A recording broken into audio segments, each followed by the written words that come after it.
नमस्कार मित्रांनो, माझं नाव परेश कुलरकर. स्वागत आहे आपल्या digital horticulture hub and education या युट्यूब चॅनलवर. तर आज आपण बघणार आहोत इम्पॉर्टन्स ऑफ हॉर्टिकल्चर म्हणजेच उद्यानविद्या, फलोत्पादन तसेच फळबागेचे महत्व. Importance of horticulture. Diet. When we look at a human nutrition point of view currently, the field of horticulture is the most important to our daily living. Many of the crops related to horticulture and their products find a place in our meal and diet. The human body requires essential vitamins, proteins, minerals, and energy for their health. Horticulture crops supply all these because they comes from fruits and vegetables. These are a chief source of vitamins that our body requires, like minerals, carbohydrate, fat, protein, and so on. They are also recognized as protective food, which is why they play an important role as a necessary for the maintenance of human health.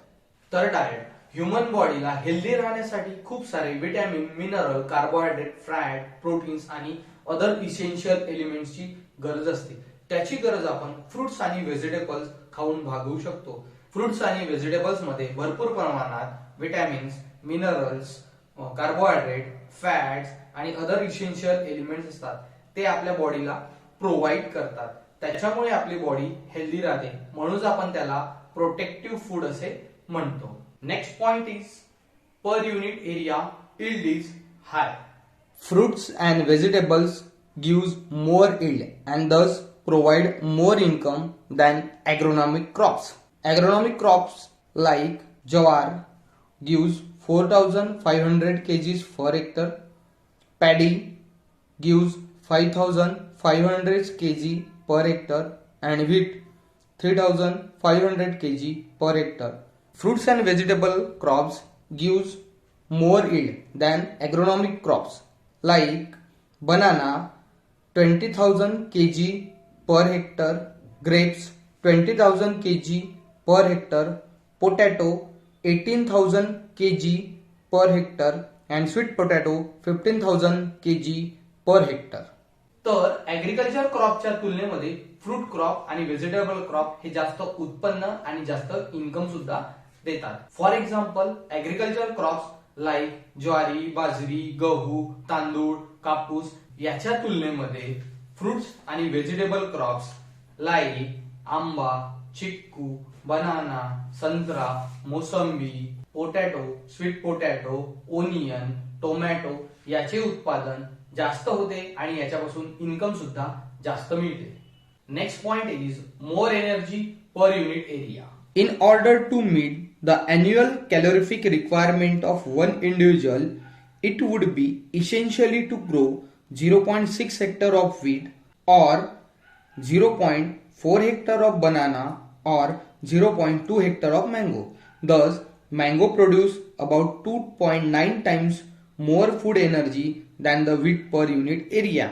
It means, as compared to agriculture crops, horticulture crops gives more energy, more calories and more vitamins. म्हणजेच agriculture क्रॉपच्या तुलनेमध्ये horticulture crops तुम्हाला जास्त calorie, जास्त energy आणि जास्त vitamins provide करतात. याचाच अर्थ असा की जर तुम्ही 0.6 हेक्टर मध्ये गहू लावलेला आहे, 0.4 हेक्टर मध्ये बनाना लावलेला आहे आणि 0.2 हेक्टर मध्ये तुम्ही आंबा लावलेला आहे, तर गव्हाच्या तुलनेमध्ये आंबा तुम्हाला कमी जागेमध्ये जास्त एनर्जी, जास्त कॅलरीज आणि जास्त विटॅमिन प्रोव्हाइड करते. Next point is use of hilly areas और undulating lands. Fruit growing can be practiced in a place where hilly area and the land is uneven or undulating and agronomic crops cannot be cultivated. In Konkan region, mango and cashew are cultivated on a large scale on a hill and a hillback area. म्हणजेच डोंगराळ भाग जिथे uneven land असते अशा ठिकाणी आपण agriculture crops घेऊ शकत नाही. तर डोंगराळ भागामध्ये आपण कंटूर पद्धत यूज करून वेगवेगळे फ्रूट क्रॉप्स घेऊ शकतो व त्याची शेती करू शकतो. फॉर एक्झाम्पल आंबा, काजू आणि चहा याची शेती आपण हिली एरियाज मध्ये कंटूर पद्धतीने करू शकतो. Next point is best utilisation of waste land. Some fruit crops can offer best utilization of westland crops like wood apple, custard apple, karonda, lychee, आवळा, etc. can be grown in such areas. म्हणजेच पडीक, नापिकी आणि कमी पाण्याच्या जमिनीमध्ये आपण fruit क्रॉपची शेती करू शकतो. फॉर एक्झाम्पल सीताफळ, कवठ, करवंद आणि आवळा हे क्रॉप्स आपण अशा जमिनीवर उगवू शकतो. अशा फ्रूट क्रॉपची आपण पडीक, नापिकी आणि कमी पाण्याच्या जमिनीमध्ये शेती करू शकतो. Next point is improve economy and development of farmer and grower.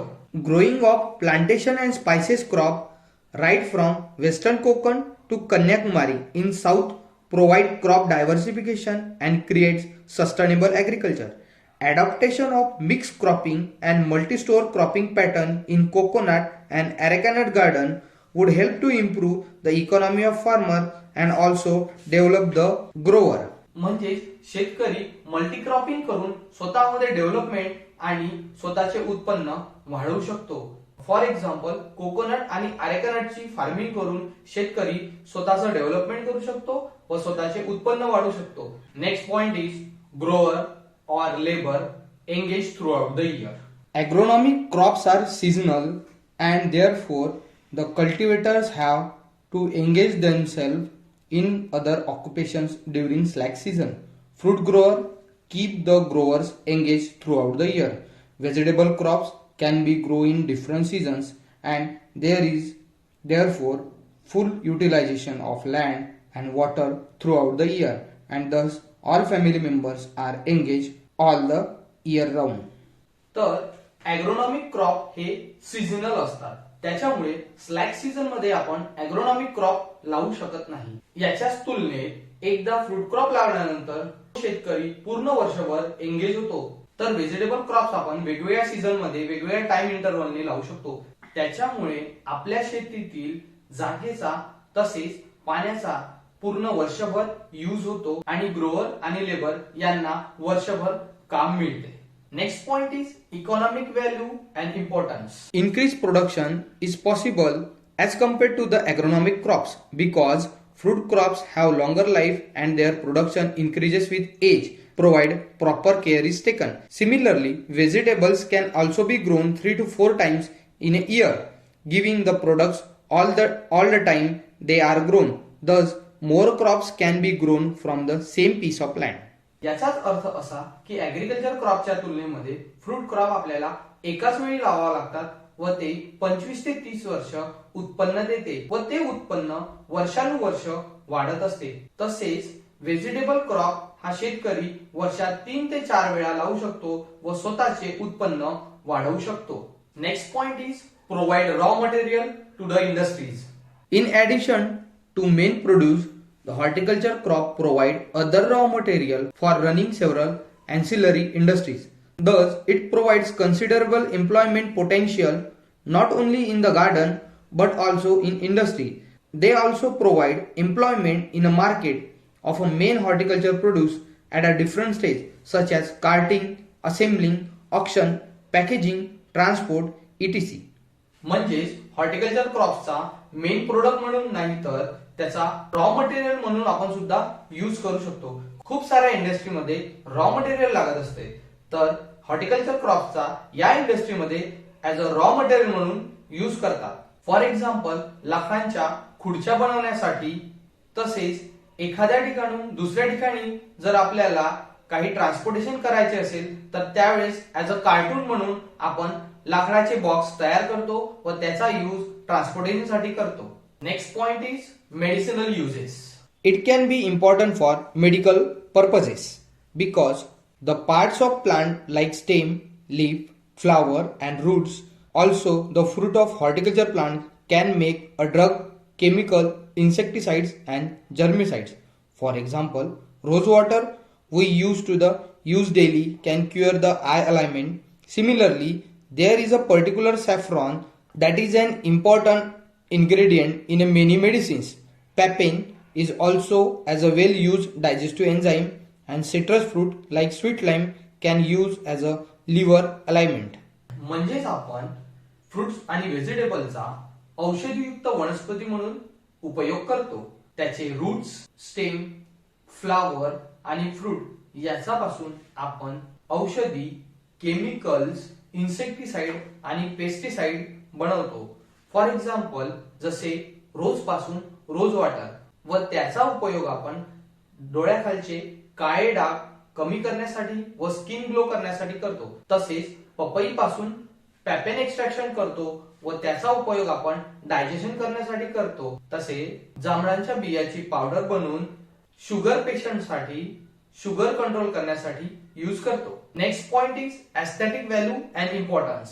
Aesthetic value and religious importance is the unique factor distinguish it for agriculture activities. Flowers are a symbol of love and a friendship.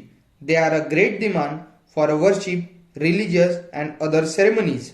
Mango leaves, woods and banana leaves, etc.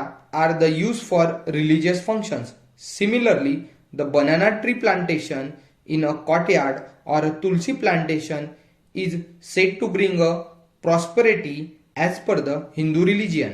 म्हणजेच horticulture क्रॉप्सचे सौंदर्य, सांस्कृतिक आणि धार्मिक दृष्ट्या खूप महत्व आहे. For example सौंदर्यासाठी फुलांचा गजरा, तसेच सणासुदीला आंब्याच्या पानाचे तोरण, कथेच्या वेळी केळीचे खांब आणि आपल्या घराच्या समोर तुळशीचे वृंदावन असे त्याचे वेगवेगळे आणि वेगवेगळ्या दृष्टिकोनातून महत्व आहे. Next point is entertainment. Public parks and home gardens planted with ornamental foliage and flowering plants not only beautify the surrounding but also help to stimulate the expression of positive side of life in a presence of world of hurry and tensions. Many people roaming around in a garden, an orchard or the other places that are well planted with a forbeds gives you a nice feeling. It also provides the person with a feeling or a mental peace and a will to do stuff. One always enjoy fresh air and a natural beauty of things as they shed away and a tension by making them afresh. That is how horticulture helps. म्हणजेच horticulture क्रॉपचा आपण मनोरंजन म्हणून सुद्धा उपयोग करतो. जसे आपण सकाळी गार्डन मध्ये गेल्यानंतर फ्रेश एअर घेतो, त्याच्यामुळे आपल्याला दिवसभर ताजतवाना वाटते. जर एखादा व्यक्ती खूप टेन्शन मध्ये असेल आणि तो जर त्या गार्डन मध्ये जाऊन बसला तर त्याचं टेन्शन नक्कीच दूर होते, कारण की तिथचं सराउंडिंग त्या प्रकारचं असते. त्याच्यामुळे हॉर्टिकल्चरचा मनोरंजनाच्या दृष्टीने खूप उपयोग आहे.